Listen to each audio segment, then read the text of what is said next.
Regardez une carte de la Méditerranée au IIIe siècle avant notre ère. Vous y verrez une puissance que l'histoire a presque réussi à effacer. Ce n'est pas Rome, non. Pas encore. La véritable maîtresse des flots, la cité dont les navires rapportent de l'étain de Bretagne et de l'or du fin fond de l'Afrique, c'est elle, Carthage. Pendant plus de 600 ans, cette métropole africaine a dicté sa loi sur les échanges mondiaux. Elle a inventé la finance, l'agriculture de précision et la construction navale de série. Mais aujourd'hui, quand nous pensons à Carthage, nous ne voyons que des ruines par le reflet de ses ennemis romains.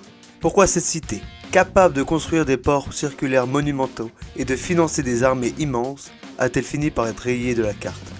Pour comprendre la chute, il faut d'abord comprendre le prodige de sa naissance. Car tout commence par une fuite, une ruse et une femme.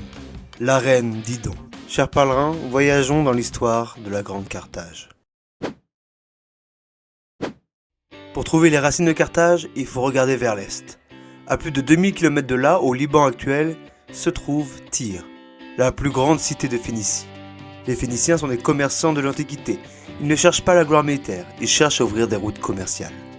Au 9e siècle avant Jésus-Christ, la cour de Tyr est en plein chaos. Le roi Pygmalion assassine le mari de sa propre sœur, la princesse Elisha, que nous connaissons mieux sous le nom de Didon. Son mari, qui était son oncle, était trop riche et faisait de l'ombre au roi.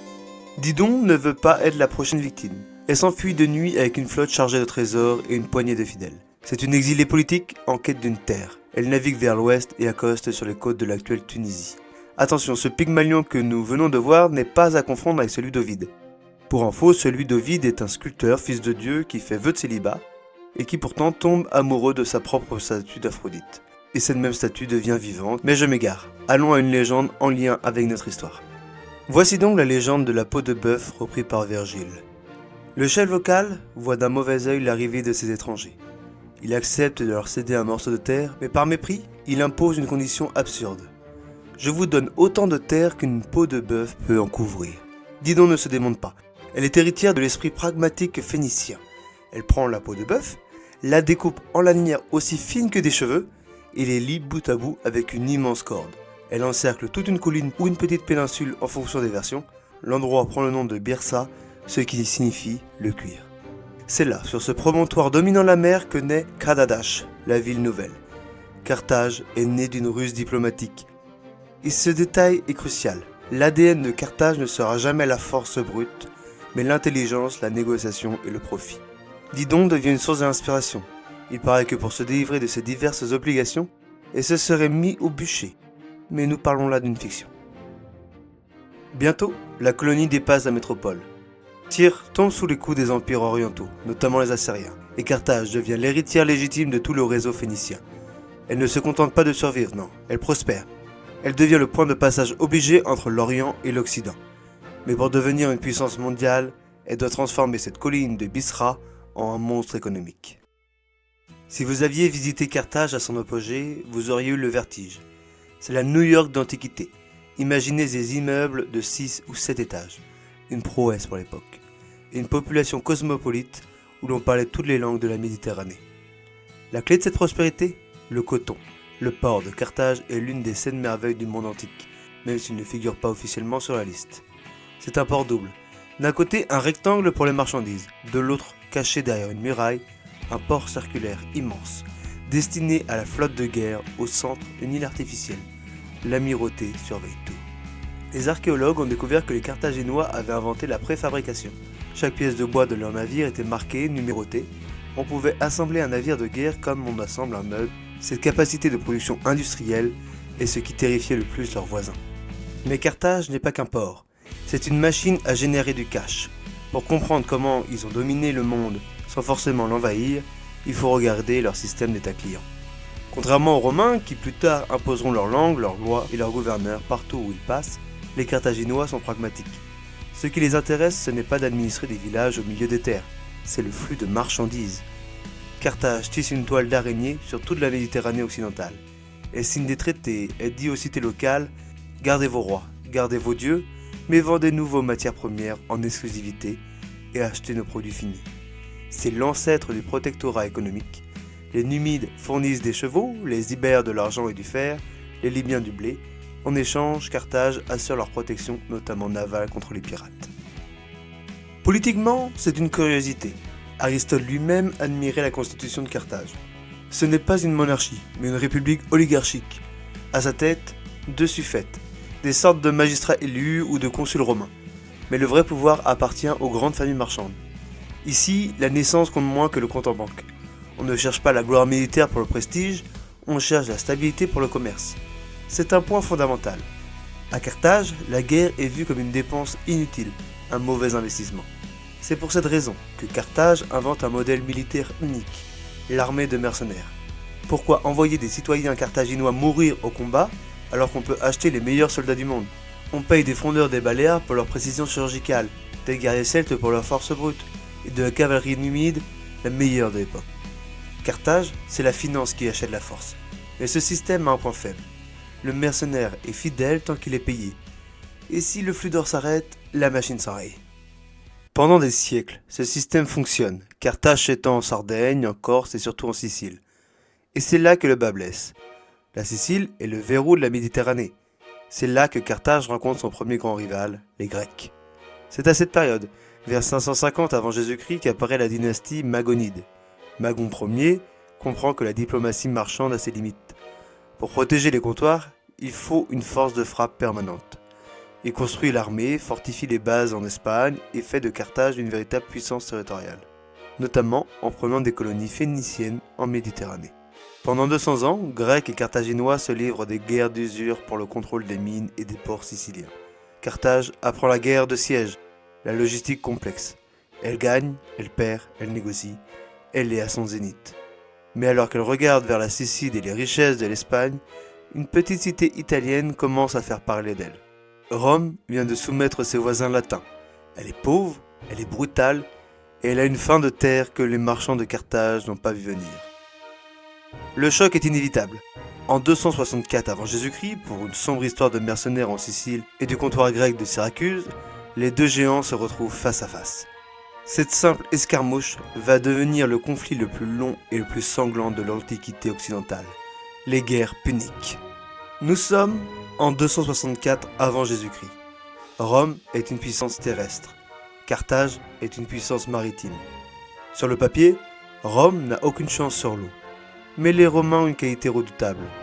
Ils apprennent vite, très vite.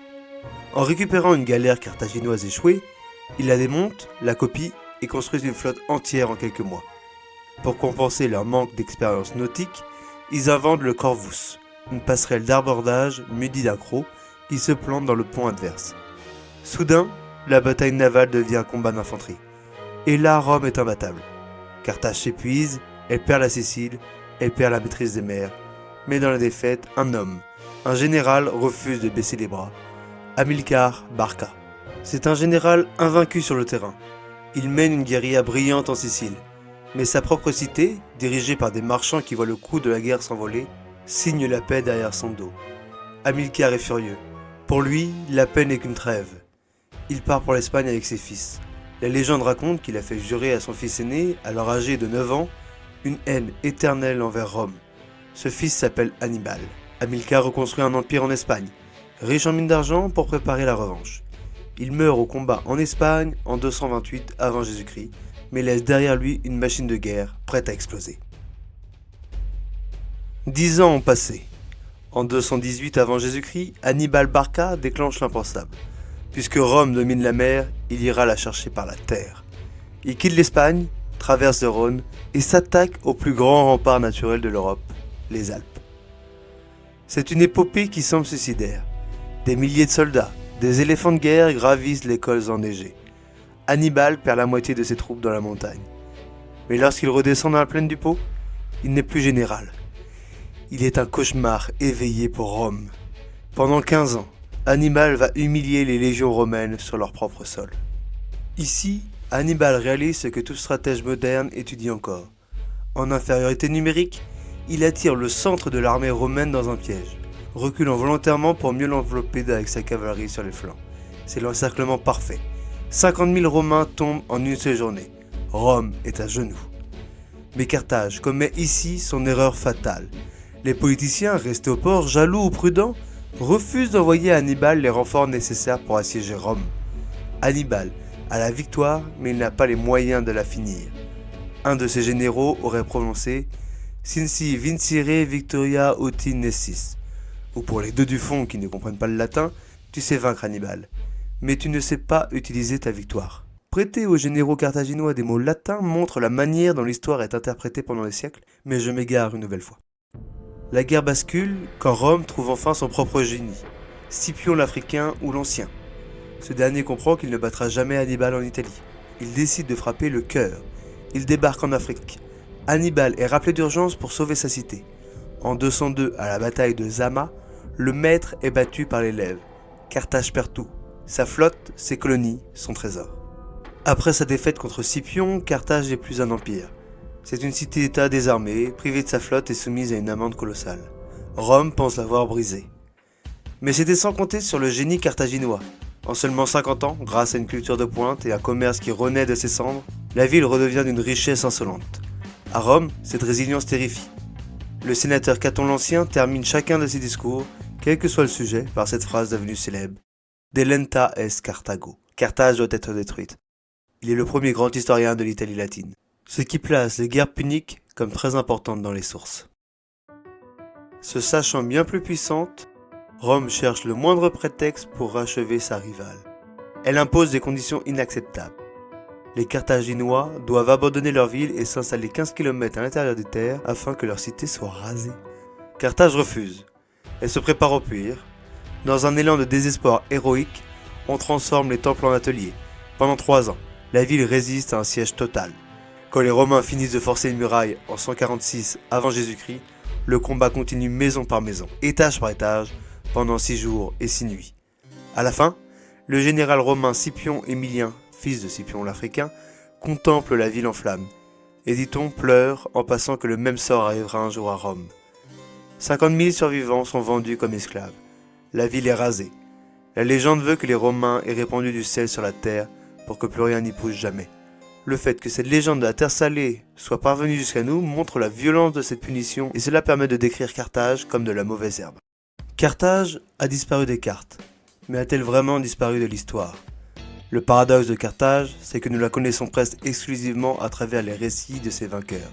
Pourtant, son héritage est partout. C'est elle qui a démocratisé l'alphabet de tir.